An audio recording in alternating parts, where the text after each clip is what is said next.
Hey, everybody. Welcome to another episode of Purple Insider. Matthew Collar here. Let me get my settings right. And look who it is. Paul Hodowanic returns to the show. And now, Paul, you're working for PGAtour.com, so you're covering golf. So I Yeah. just figured, well, you're not going to be on the show anymore because you're covering golf. And then I get a text while I'm in Chicago covering one of the ugliest games I've ever seen in my entire life. And you said you got takes, and I said, let's go. Why don't you return to the show? It is great to have you back. I love seeing your success. And I also love your Twitter humble brag, which is a picture of you walking next to Rory McIlroy covering the PGA Tour, which is very cool. So how you been, Paul? What's going on, buddy?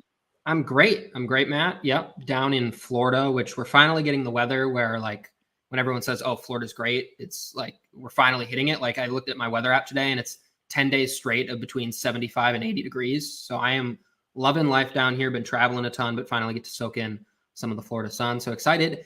And I think, not having to cover the Vikings every single day and follow every single storyline has rejuvenated me a little bit. So I'm excited to go. I have some takes that have been just bottled up for weeks on end, and I'm excited to get them out there in the world. So here's my only beef with you living in Florida, which is, well, Eastern time for one. I Yeah, just no, that's hate and not great. despise Eastern Not great. time. It's terrible. It's terrible. You'd be I like surprised. to You'd be watch. surprised how bad it is. Like that 12 to 1 period. I'm so used to football starting at noon, and that 60 minutes might as well be like 4 hours. I'm just waiting and waiting and waiting. I'm just literally week one. I was pacing around my apartment. I just didn't know what I was doing. Like I was like, where is the football? It's the worst. Not only that, but also like college football, Pac-12 after dark, while we still have it for another year, it's impossible if you're in Eastern time. I just That get even in Central time, it could go to 1 or 2 in the morning. But Eastern time is ridiculous. Games start at like 11 o'clock. The NBA Finals, if you like that, ends up starting at like 9:30. Who needs that in their life? Not you. But here's the real reason: because the last time we played golf, so for the entire time I've known you, you and I were the same exact golfer, where we have a lot of really good holes and then type of holes, like Vikings 2018 versus the Bills holes. But then the last time we played, you're stringing them together. I'm like, what the hell is going on? I thought we were the same golfer. Where's the double bogey? Where's the sand trap to sand trap? And it's because you live in Florida. And so now you're playing golf all the time, and it's completely unfair. So I think it's an unfair advantage, and I get to handicap the next time we play. But you have turned into a very like solid and consistent golfer, and I'm proud of you. I love to see it. Yeah, that photo of me and Rory, he's just actually giving me swing tips. That's just me bugging him for swing tips. So that, yeah, if I couldn't get better down in Florida with the people I have access to, then like, what am I doing? So I think if I wasn't getting better, that's when it'd be an issue. Yeah, no, that's true. I watch slow motion Rory on YouTube and try to figure it out. But here's just my golf story, and then we'll get into the football talk, of course, and why you wanted to be here. But every summer I try to work on something. I like say, all right, I'm gonna focus on putting. I'm decent at putting, or I'm going to get better at chipping. And I bought a little chipper thing, or I'm this summer is like, all right, I'm gonna get the drive consistent because I can really crush it, but sometimes it goes all over the place. And by the end of the summer, I had to break the whole thing down. I think when we played, I was still looking a little gnarly. By the end of the summer, 18 holes, hit every fairway with the drives, was absolutely crushing it. And then that was the last time I played golf basically before training camp or like of the summer. And then now I have no idea what I was even doing. And we'll start again in April. So that's where the edge is that you never have to have that happen. But as it comes to the Vikings, oh, and you're enjoying your job. You like working for Things are good. PGA Tour and everything else. How's it Yep. going? Things are good. Traveling all the time. Was just in Vegas, was in Napa. Can't really complain with where they're sending me. So having a good time. All right, very cool, very cool. Well, I throw you a retweet every once in a while when I see your work up there, and I love to see it. Haley English, the other intern I've had on the show, she's working with the 5-1 Detroit Lions in their analytics department. You're doing this. We only have winners here on the show as the interns, but let's talk about why you wanted to come on the show as you were watching the Bears game. Yeah, I didn't ask because I thought I'll ask on the show. What is it that is so pent up in Paul Hodowanic that you would come on and work for free? I'm not paying you for this, for an hour here and talk football. What is it that what do you want to say? I might shock you because we were talking, before us going on here, and it was a bit different than what we were saying. This is maybe the most intrigued I've been about the Vikings in a long time. Most interested I've been in them, maybe not week to week, but big picture and just generally my thoughts. I'm just so interested because this is, and it has to do specifically with Kwesi and with Kevin O'Connell, because I think this is the first time legitimately in their tenure that they've had like any sort of adversity. There was no adversity for them last year. Sure, Kwesi had a bad draft class. No one really cares when you go 13-4 and you're just winning all these games and having fun. Like, no one really cares that the first round didn't go well, the second round didn't go well. Now they care. Now people are overanalyzing that draft. They're saying, what are you doing not re-signing Justin Jefferson? They're saying, what are you doing? Why does Kirk Cousins have a no trade clause in his contract? Suddenly the heat is turned up. And I think similarly for Kevin O'Connell, we're having questions about like what's going on with the rhythm of the offense? Like, why are you not figuring that out? Why do you have all these weapons, yet your offense is still somewhat middling? Why haven't you quite figured out if you're the offensive mastermind? Why is this thing not just humming and humming? And even if you lose Jefferson, you have a first round pick in Jordan Addison. You have a highly paid tight end in TJ Hockenson. You have an offensive line that's actually starting to play well. Like, where is the production?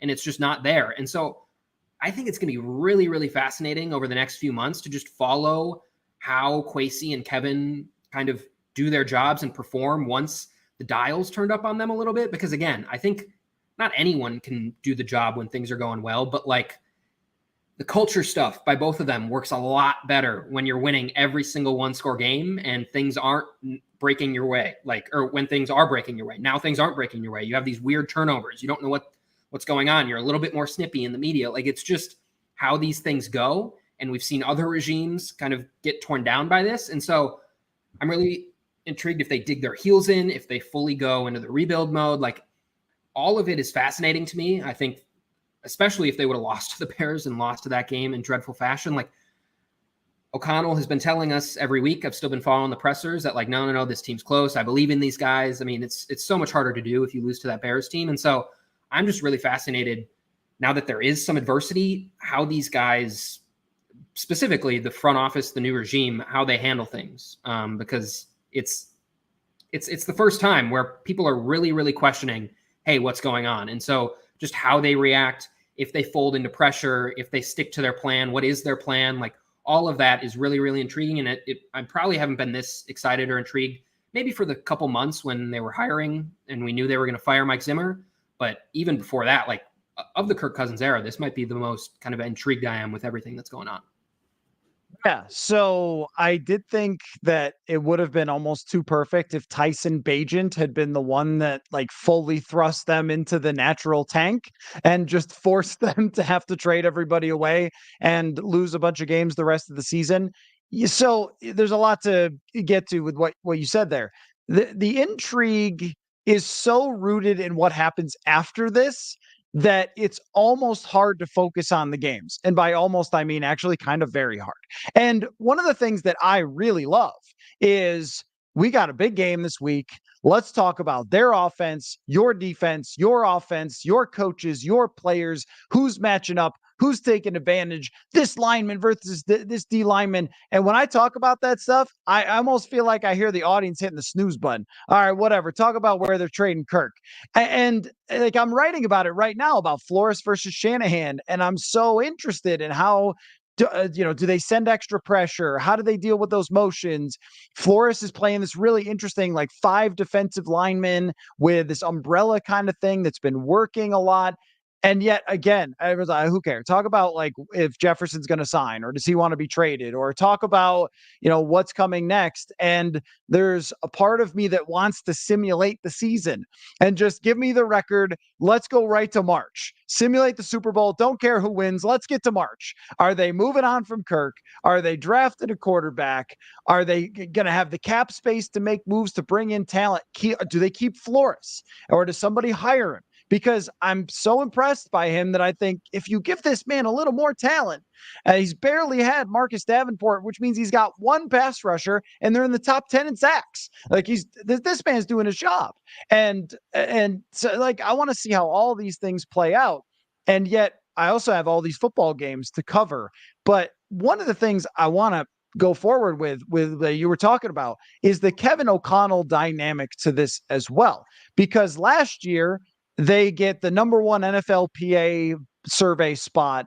He goes 13-4, probably deserved more coach of the year votes. And I think all the discussion about it being good luck or whatever was part of the reason he didn't. But what a debut. How many coaches in their first year win 13 games, regardless of how it happened?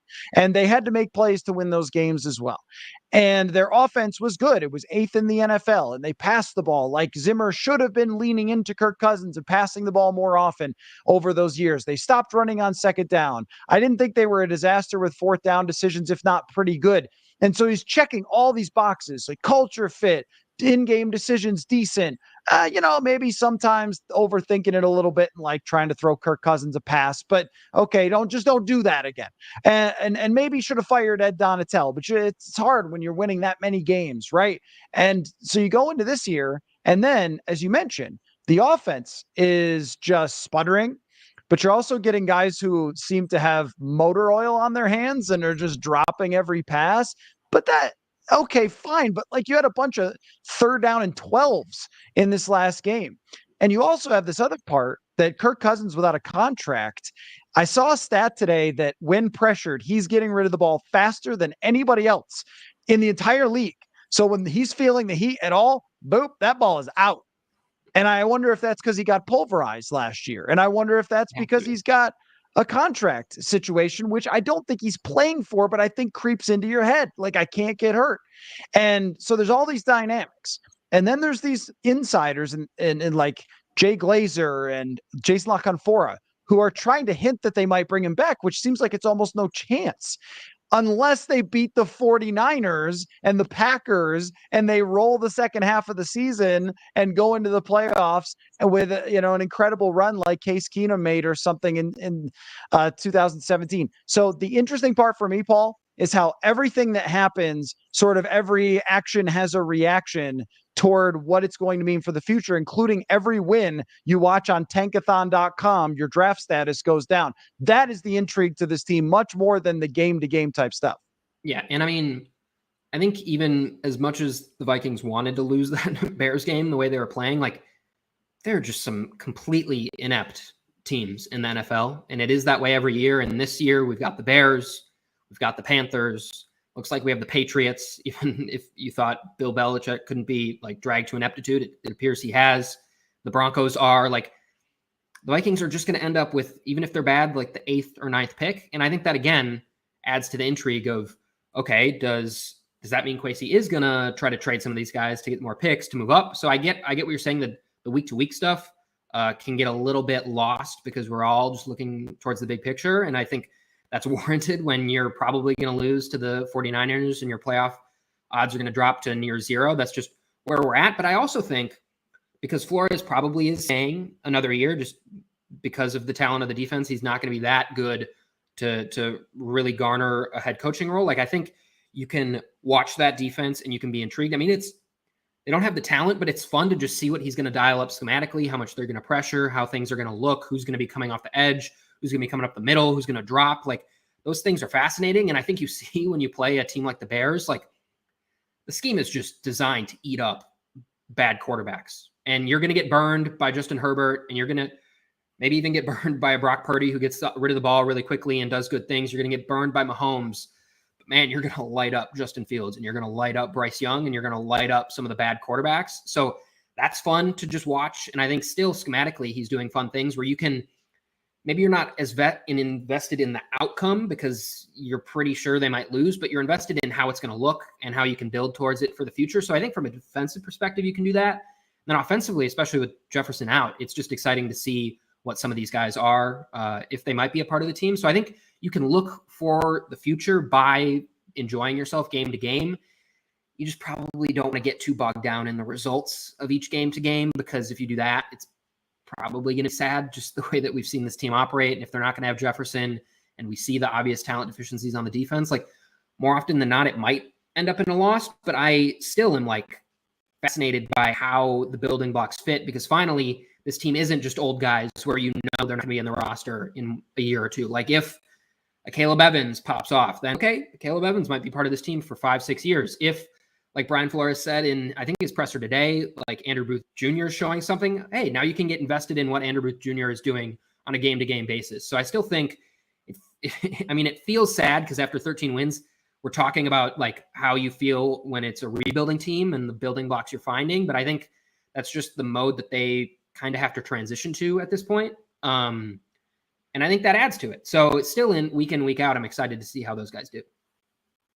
And I think that there's a major part of the fan base who, when Tyson Bagent is driving, wants him to succeed and wants him to score and just put the bullet in the head of whatever thought there is to this making the playoffs and not trading Danielle Hunter for a second rounder and letting Kevin O'Connell talk ownership into keeping players around and not making those moves. And, oh, hey, look, you beat the Broncos in Vegas to get to 6-6 until losing 4 straight at the end of the season and going whatever, 6-11. And that adds up. Yeah. So maybe it doesn't, but either way, like this we can see what's going to happen probably in going forward if they don't make these rebuilding moves. And I think we've seen it enough times to where it's a lot of people won't root against their team no matter what. Totally respect that. 100%. You don't want to see Jordan Addison play bad and drop a pass that he probably should have just kept running and caught, gone for a touchdown. Or you don't want to look like he has stone hands. You'd rather see him make a great catch. But a lot of it ties back into the quarterback. And something you said to me before we went on was you said that I seem relatively positive about the direction of the overall team, even though they have not put the competitive rebuild so far this year, unless you count wins against Carolina and Chicago, which not in the way that they did them, I don't. But the reason is because of the quarterback situation. And this is what I mean about simulating the season is we're going to sit here and on pins and needles wondering as Kirk Cousins inevitably in November lights up some bad defenses and has big games, gets Jefferson back, and ends up with 4,700 yards, 32 touchdowns, 8 interceptions, and 106 quarterback rating or something. If that ends up being the case, and of course they miss the playoffs and go 7-10, if that ends up being the case, you are going to be very nervous that they're going to say, all right, Kirk, you played great. Why don't you come back at $42 million a year and we'll just draft the next pass rusher that's going to replace Danielle? And hey, Brian Flores says all he needs is a nose tackle. And if we just get that right guard situation figured out, and if they do that, this is the biggest fear I think of most fans is you are dooming yourselves to repeat history again with the same quarterback in the same situation. And yet we're going to sit here and watch all these games play out, wondering with each week, what does this say about Kirk Cousins? And I've been looking with my radar antenna up each week about Kevin O'Connell and his statements about Kirk Cousins, and he does not seem to be showing any cards if they want to move on from him or if they want to keep him. He hasn't been making like passive aggressive statements directed at the general manager, like, well, got a good quarterback. Usually you sign him, but he's a hard guy to read anyway, because he's always so overwhelmingly positive that he's not like giving us any indication of what they want. But I think that's the biggest fear. But if we read all the tea leaves, and if they go 7-10 and they're moving on from Cousins in the same way Vegas did from Derek Carr, as long as you don't sign Jimmy Garoppolo like Vegas did, and you draft a quarterback, to me, that's the closest. When they draft that quarterback, let's say it's Quinn Ewers, when they pick him, that'll be the closest they've been to the Super Bowl since they walked off the field in Philadelphia. And that's why it's exciting, because at no point in the Kirk Cousins era were they ever close to winning a Super Bowl. And you could talk about whose fault that is, his, Rick Spielman's, whether they overpaid this guy or whether they missed a draft pick on that guy or whatever. but the overall overarching point is it's never come anywhere close. And moving on gives you that spark of possibility that it could be.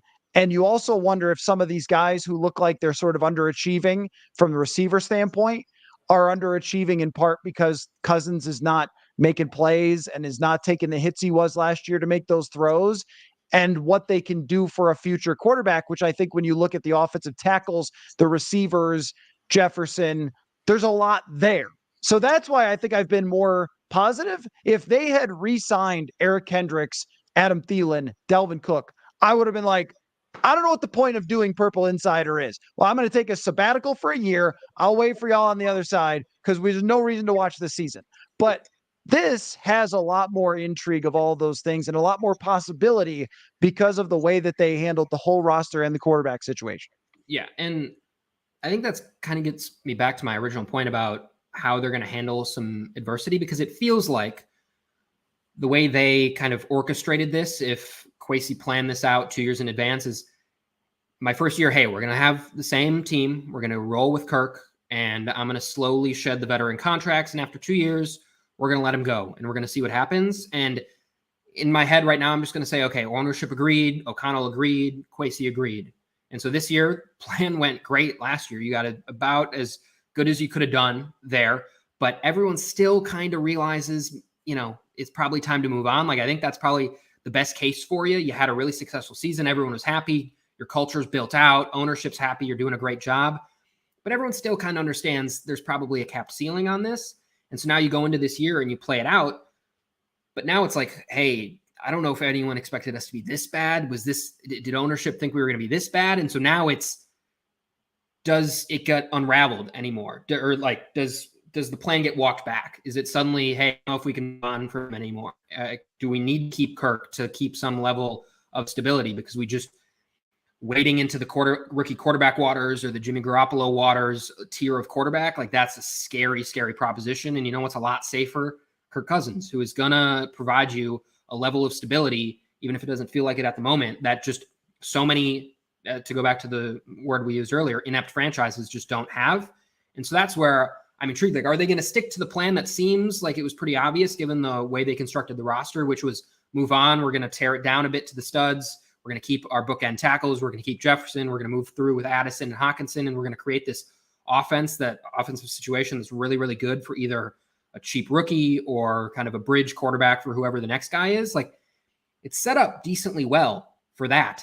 But now, does it get antsy because the heat's turned up on them a little bit because things aren't going well? So that's, again, why I think I'm a little bit intrigued of, are they going to stick to the plan, or is Kwesi going to start looking and say, hey, I only have a 4-year contract. Like, I can't be horrible in year 3, because then we're entering extension time and suddenly I'm on the hot seat. Am I going to be the guy that gets to pick the way this team goes, the next direction? So that's why I think it's just so fascinating the next few months. So I've got some ad reads to do. I've got a lot of great comments, though, I want to get to and get your reaction. Originally, I had thought when Sage Rosenfels texted me about coming on at 8:30, he meant at night. He meant in the morning. So we recorded this morning. That will be on YouTube. It's already on the iTunes if you want to listen to it there. So if you can hang around for a few more minutes, if you're not busy, Paul, that would be great to get your reaction to some of these good comments as well. But first, want to tell you about Little Caesars and why you should make Little Caesars the official pizza sponsor of the NFL and make it part of your game day. Order online during their Pizza pregame 1 hour before NFL games and get ready for some football and fun. Choose your favorite Little Caesars pizza or pick the toppings you crave. Either way, you win. And speaking of winning, everyone scores with convenient delivery or their in-store pizza portal pickup. So grab some friends, enjoy a few slices during the tastiest hour before kickoff. Pizza. And also, got to tell you about Prize Picks. And before the end of the show, we'll do our Prize Picks for the week. I had a tough week last week, but I plan on bouncing back. All you do with Prize Picks, pick more or less on yardage, totals, or different stats. Sometimes it's field goals. Sometimes it's touchdowns between 2 and 6 players, more or less. So if it's 3.5 field goals, you go more or less. And if you hit it, then you win. Very, very simple way to play. Doesn't take 24 hours straight of grinding fantasy football podcasts or whatever to play this game. Anybody can, and it doesn't cost that much. You can turn $10 into 250 very quickly. And if you go to prizepicks.com/purple and use the code purple, you get a first deposit match up to $100. That is prizepicks.com/purple with the code purple. Daily fantasy sports made easy. So Hunter says, Paul, do you think the season is back on if they beat the 49ers? Don't worry, they won't. You never know. It's football. That's a good question. What do you think? I mean, the 49ers are a dang good football team. And if it doesn't feel fluky, it feels kind of impossible for the Vikings to beat someone convincingly. We haven't really seen it over the last 2 years. But if they beat them convincingly, I think, especially inside that locker room, they're going to feel like it's right back on. You're 3-4. You can sneak in, like, there aren't a ton of wild card teams just beating down the door in the NFC currently. Could you slip into one of those? Maybe, but you would have to show something fantastic. And this is more how I'm interpreting how they would feel about it. For me, it's felt like the ship has sailed, and it doesn't feel like they're going to beat the 49ers. But if they do it in a way that feels sustainable, Brock Purdy doesn't get hurt or something like that, and they're just playing, left-handed, then I think, especially as someone inside that locker room, you're going to convince yourself that we can beat anyone. And so I think they would feel like the season is still very much back on. And I guess they're not truly wrong. It feels like that would be their, rallying cry for the next 4 weeks until they're suddenly 3-6. And suddenly the season is no longer back on because they've just lost to the Packers and they've lost to the Saints and they've lost a game they shouldn't. And suddenly we're right back in this spot because they've completely eradicated any margin of error by losing to the Buccaneers, by blowing that game to the Chargers. Like, there is just none left. They'd have to go 7-3 the rest of the way for it to feel like they have a chance. Like, that's just not anything that we've seen from this team that they're going to do. But if they beat the 49ers, they're certainly going to convince themselves of it. And I'm not going to tell them that they're wrong necessarily, because that really has been the best team in the league so far this year. And so you got to feel kind of good, I guess. But what does that get you? I think there's a real fear that they will within the Vikings fan base, that it's going to upset the apple cart. And what I said before the Kansas City game was, if you want to chase the playoffs, you have to either beat Kansas City or San Francisco. Well, they didn't beat Kansas City, so now you have to beat San Francisco in order to make this argument that you can make the playoffs. And if they beat San Francisco, then I will think that it's very realistic, because the schedule opens up, even including Green Bay, where Jordan Love has looked competent at times and looked horrendous at times. And a lot of that's within the same game. And throwing a bunch of blitzes at that guy, I think, is going to work really well. They can beat Green Bay. They can go down to Lambeau and win that game. That's where it gets really interesting within the coaching staff and front office, is if they go 1-1 in the next 2 weeks. And then you're having these big debates over, we're 3-5. We could get back in it. We just have to go, 6-3 the rest of the way, and we're a good team, or whatever it might be. And the front office should look at it by the numbers and say, you don't have much of a chance to make the playoffs and you got to tank.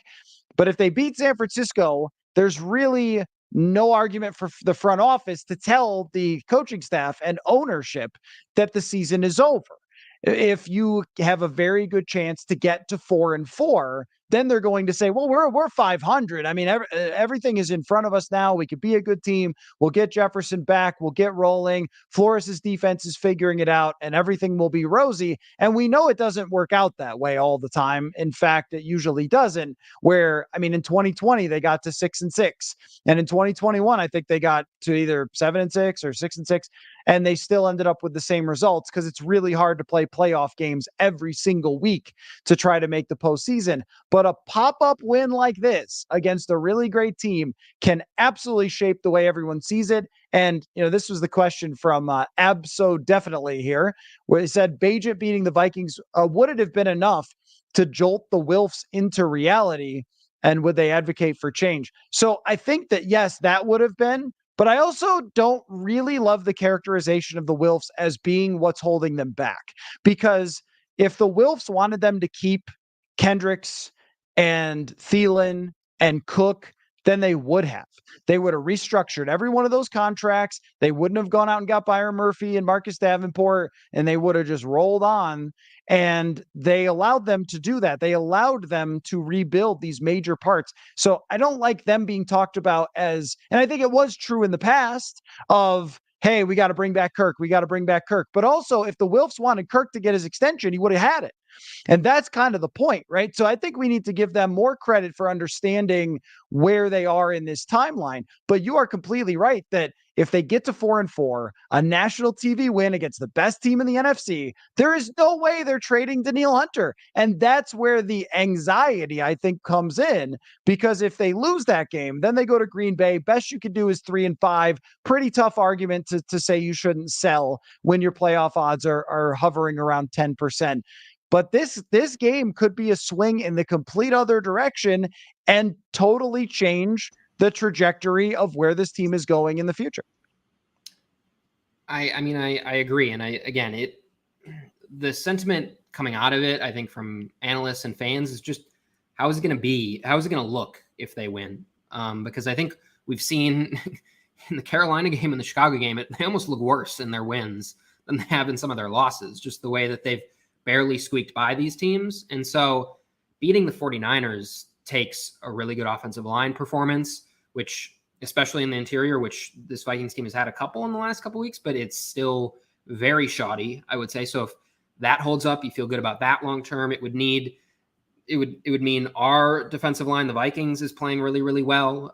It would mean someone has to cover Brandon Ayuk for long enough. Someone has to cover George Kittle. Like, the recipe for how you beat this team just means you ball out. And again, I think that would be a positive sign, both for kind of how these guys feel about Kevin O'Connell and his leadership and his ability to get them to, row in the right direction, to steal a PJ Fleckism. So I think that's a positive sign. But again, it just feels like fool's gold if they beat them. And as we've seen in other weeks throughout this year, like, you can have fluky teams beating any team week in and week out. But I think we've seen a large enough sample size in 6 games to know that it's just not going to last for the Vikings. So I think they certainly convince themselves of it, but I think it just only hurts, detrimental to them long term, because I don't think they're making the playoffs either way. PJ says Paul has some serious juice right now. Love it. It reminds me, Paul, the first time we did a podcast together, and it sounded like you were podcasting in a library. And I said, you know what? I know the fire is in you. Let's bring it out. Yeah, I appreciate And that's the development. Quarterbacks don't always develop, but interns, if you do it right, they should. But no, I love that. By the way, it's kind of a fresh perspective that you're bringing here, since you haven't been on the show in a while, and I'm really enjoying it. But I was thinking about this too, and this is bouncing a little over the place to answer your questions. But Tang says, watching the Lions offense is how I imagine the Vikings offense this season should have been, but we got some vanilla bleep with Butterfingers. There has been a lot of Butterfingers, and I've had this theory about a bunch of guys who are feeling pressure. KJ Osborne to get his contract, TJ Hawkinson to justify his contract, and and Alexander Madison to justify being RB1, and just how, like, these guys are all kind of facing something similar, and maybe that's part of why they've dropped the ball, or maybe it's just random. I have no idea. But that's maybe a pot shot theory toward that. I have felt like the offense this year has been a sputtery mess, and they run a little bit against the Chargers, but then that was it. And Hawkinson isn't as open as he was last year. And so Jefferson is still marvelous, but the minute he goes out, nobody can get open, and there's nothing there. Kirk is definitely getting rid of the ball anytime he smells another football player near him, which might be playing into this. But he's also made some great throws that have been dropped, had chances to win games that have been dropped. And as we tie all of this in, there is another conversation, because part of my equation for, hey, this is why I think you should draft a quarterback, this will be great, and here's what you should do, is giving them Kevin O'Connell. The guy's not being quite as open as I expected, and the offense being this sort of unevenness, you could definitely look at the quarterback. I have wondered if there's an offensive play caller element to this. I also think Jared Goff's better than Kirk and always has been. So there's that. I don't know how to weigh Kevin O'Connell's role in what has happened here and the confidence to have in him going forward as they draft another quarterback if they do.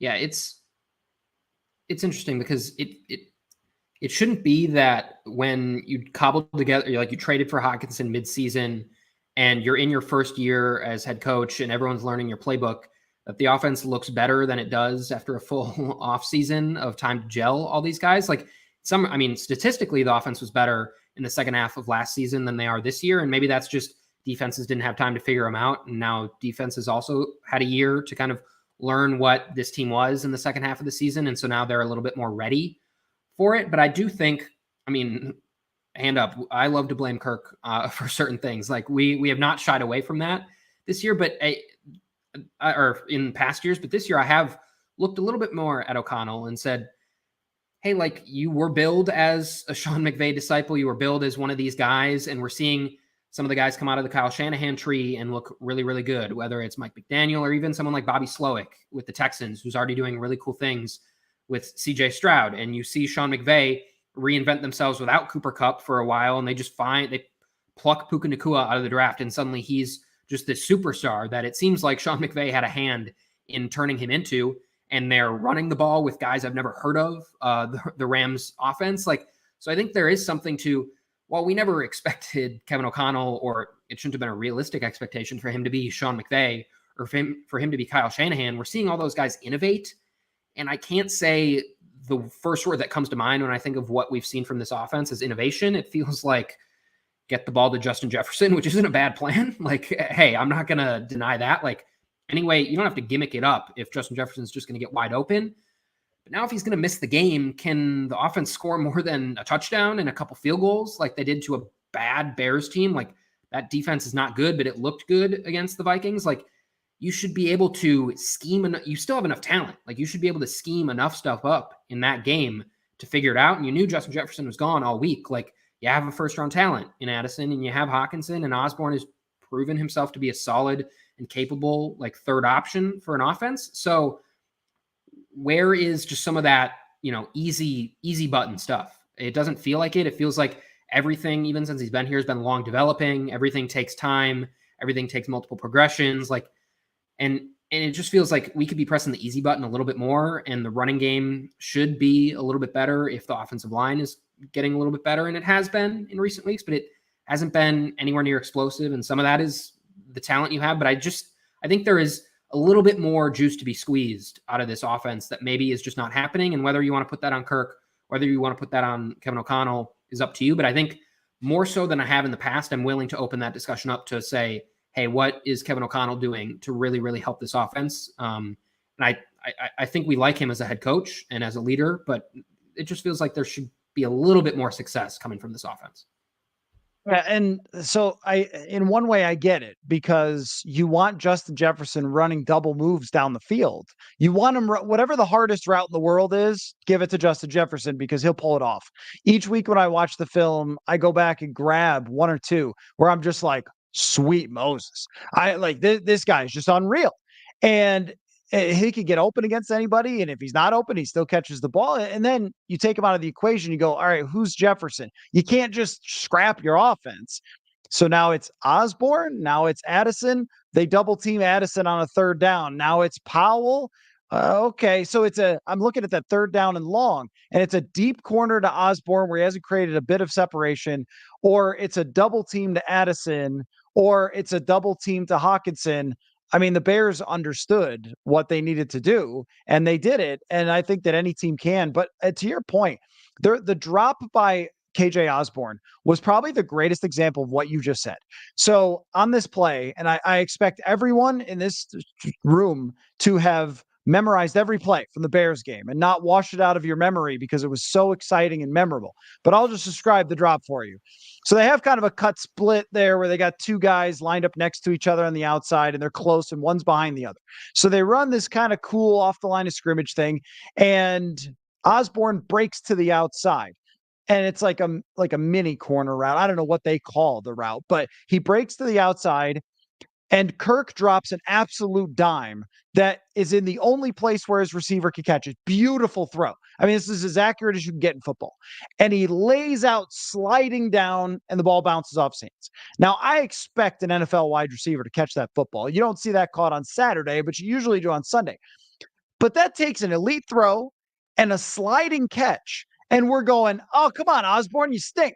It's like, okay, well, but let's just point out that KJ Osborne has always been a catch and run guy. His best plays are always him coming across the middle of the field on relatively short stuff and running to a touchdown. It's not like making diving catches. And I feel the same way about Hockenson, where his thing was when they got him, we all did articles about yards after catch. He's going to catch it underneath, he's going to break a tackle, and he's going to get 15 yards. And that has not been the case. And so I do wonder if there was so much focus in the offseason on how are we going to break teams with Jefferson, that the rest of it is maybe more high difficulty than it needs to be. And can you adjust from that? I think you can, but I feel the same way as you, where it's a great way to describe it. There's just not enough easy. And so it's either a check down and the play is just over, or it's some miraculously excellent throw that's required, but you can't really live on that, and especially as defenses are figuring that out.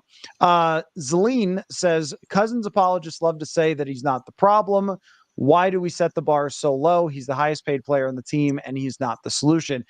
It's always been the discussion of how much is Kirk Cousins to blame, and I think that Zeline, Paul, makes a good point. It's really no longer a relative or a relevant conversation.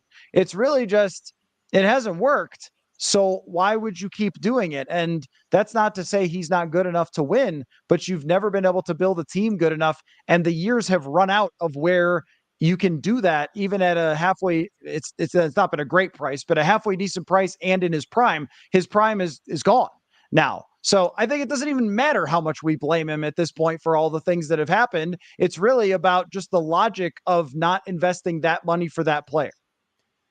Matt, you know how happy I am to not have to do the Kirk Cousins argument all the time? Like, whether you're a Kirk Cousins guy or you want him off the team, everyone in that argument can agree they're sick of having that argument. The people that ride for Cousins are tired of telling everyone how great he is, and everyone that doesn't think he's great is tired of dealing with those people and going back and forth. So for me to not have to do that conversation every single day feels good. I think where I'm at this point is I'm kind of moving on to, we know Cousins is a known quality at this point. So how can we evaluate the things around Cousins to get an accurate assessment of, hey, how is the interior offensive line playing? How is Jordan Addison developing? How is TJ Hockenson playing? And I think you hear this phrase kind of being thrown out for rebuilding teams. Like, you just want competency at quarterback so you can evaluate the other positions around quarterback. And that's kind of where I'm at with Kirk. Like, we can spin ourselves in like circles trying to decide if there's more left in Cousins and if we can eke a little bit more out of him, if the reason he's only won a couple playoff games is on him, or it's on his contract, or it's on the defense, or it's everything around him. But I've just kind of moved on to, he is who he is. I know who he is. At least I feel good about what he is. And so I'm going to see how all these other guys are playing and how this works around him. And so, yeah, I think Kirk Cousins clearly hasn't been the solution. I think you come back to 2017 and you come off that 13-win season and you tell anyone that you're only making the playoffs twice, like, or you're only going to win like a playoff game or two, like, no one signs up for that, no matter what side of the Cousins debate you fall on. And you can say that's Kirk Cousins' fault. You can say it's the general manager's fault. You can say it's the defensive coordinator's fault for all that. But regardless, it seems like this era of Cousins is coming to an end, and it was not successful. And that's just undebatable by anyone. And so, in my eyes, at least, you might as well try something new, because this didn't work. And whether it's, again, consistently failing to put a team around him, or whether it's his fault, it just doesn't feel like it's going to be solved by this team, by this organization, in any time frame that makes sense for Cousins' career or the talent around the Vikings. So let's just figure something else out and see what else you have. That's where I net out. And I think too, and this is why I still feel, regardless of what any of the NFL insiders say, that this train is still headed toward first round pick or another quarterback becoming a free agent or available and so forth. And they sign them, whether it's Kyler Murray in a trade or whatever, is because if you bring back Cousins and make the argument that you just need a nose tackle, then you are just Rick Spielman. And they tried that and that didn't work. So why do that same thing again? I'm becoming better at self promoting my book, Paul. So I'm going to throw a couple of things on the screen. Paul's got it, and I didn't even give it to him for free. So that shows he cares. I would have, though, didn't I? Oh, no, I did give it to you for free. I signed it. That's right. But you should buy all of your friends' copies. So I appreciate that, Paul. Thanks for bringing that. But I'm going to put this up here as well. Alexander, he read the book. He says, just reading, not self-promoting, just reading facts from a reader. Says, finish Collar's book, Football is a Numbers Game. It's fantastic. Everyone in the chat should read this book. Bought the audio version. It was a great way to kill traffic. I see where my funds are going. You're not paying me for this podcast. You're paying Alexander to just shamelessly plug the book in the comments. They're like that. They're like that Chargers fan. These are plants. These are plants. These people have been showing up here on this feed for months just for this reason. And Horse Feathers says, great book. Put the same level of detail and energy as he does the show. Don't forget to review it where you bought it. Thank you so much, guys. I appreciate that. And the self-promotion tour is far from over when it comes to there's Christmas time coming, folks. But let me scroll down here. We've got other things to talk about as well. But do you think so we talked about Kevin O'Connell, the offense and so forth, and whether that's going to go in a good direction or not. But do you think that there should be more, or like, let me tell you a quick story that I was thinking about today. Doug Peterson in 2020 did the right thing. Okay. He tanked the last game of the season for a better draft pick, and he lost the locker room. So this is a very important thing when it comes to talking about the trading Kirk conversation. But do you think the results by the end of the season, this season, are important to Kevin O'Connell for how the group that's going to be here, particularly Jefferson, but he's not the only one. He's got two offensive tackles who are stars. He's got a lot of young players on this team, how they feel about his competency, their results. So if they fight to the very end and they miss the playoffs by a game versus they lose to San Francisco, they trade Danielle Hunter, they never pressure a quarterback ever again, and they end up going 5-12. To us, that doesn't make a difference. Do you think it does, or do you think that every year is just so much its own thing that who cares? I think there's something to it, and I think this is when you're Kwesi, you kind of have to feel okay being the bad guy, and you have to like feel okay taking the punches, because I think as your head coach, as we know, like most guys in the league are in and out in a year, in 2 years. Like they need to capitalize on the chance that they have and play well. And I think it's Kevin O'Connell's job to kind of stick up for them and fight for them. And so I think it's just, while we may agree on the outside, it's Doug Peterson did the right thing. It's just so hard when you have that job to tell that a locker room of guys that is getting there every day to work their butts off, like, that we're going to kind of take a back seat. Like you just can't do that. And so I think if he's pushing them hard and he's still saying the right things in the media, which I think he's going to do, and he says all the right things to them and they still go 5-12, like I think that's no skin off Kevin O'Connell's back. It didn't work. And if the players want to get mad at Kwesi, they can get mad at Kwesi, and Kwesi just kind of takes it at that point. Like I think it's kind of like your like levels of boss, like you know, like the really high up boss, like you can kind of hate, but if your superior right above you is kind of like you enjoy them, like you can just always kind of deflect all the bullets up to the higher management guy. And I think that's just generally what this team has to do. And I think it's just kind of the way it goes. And so I think people are worried about tension between Kwesi and Kevin. I think any like situation is going to have a little bit of tension just in the way that they look at things short-term and long-term. Like I'm not really worried about if it feels like those guys are a little icy. I think it's just kind of the nature of the job. And I think when you get Kevin O'Connell outside of a season and you talk to him, like I think Kwesi can reasonably tell him, and I think they can kind of get through any arguments they have during the season. But during the season, I just don't expect, especially with so much of it left, for Kevin O'Connell to concede that this season's over. Like he's going to push it to the brink. And I think that's where the players want him to be. They don't care about Caleb Williams or Drake May. Maybe Justin Jefferson does, but most of those other guys aren't going to be around to see it. Kirk Cousins certainly isn't going to be around to see it. And so they just want to win this game. Like, you see them, how happy they are to beat the Bears, and they're excited about that game.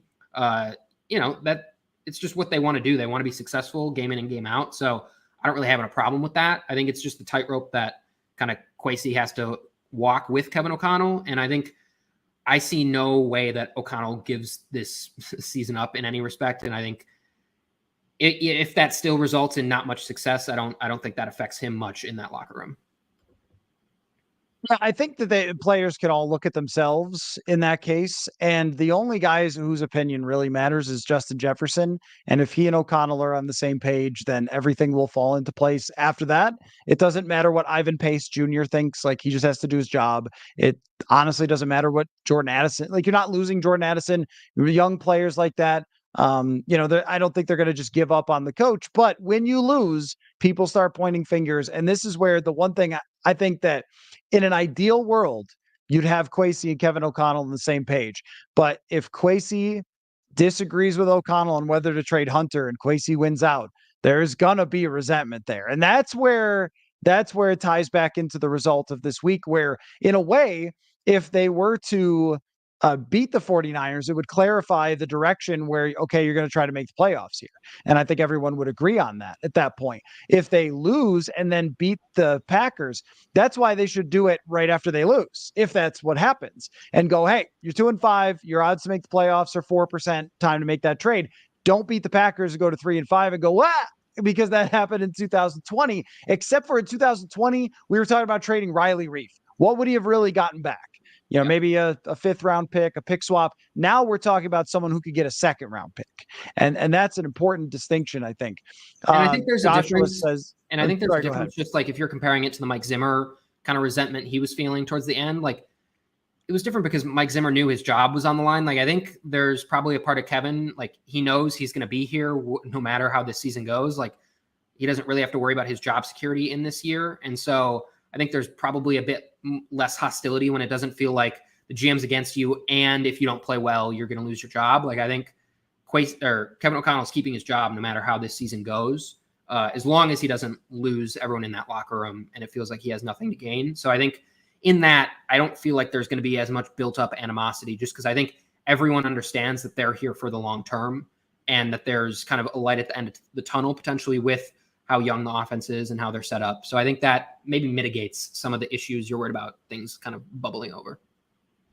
People are mad at the mention of Kyler Murray. Well, hey, I just want you to go back and look at the 2021 season. I just want to say that, like, that's some pretty good quarterback play there. Also, if you say you read the book, I will put it on the screen. So Jamie, thank you for reading the book, and Joshua, thank you very much for getting it. Your checks are coming soon. It is really wonderful to have people read it and enjoy it, and I really appreciate that. Joshua also says Vikings need to grow up, trade any assets that likely won't be back next season for draft picks, and then trade up to get your guy. Let the chips fall where they may.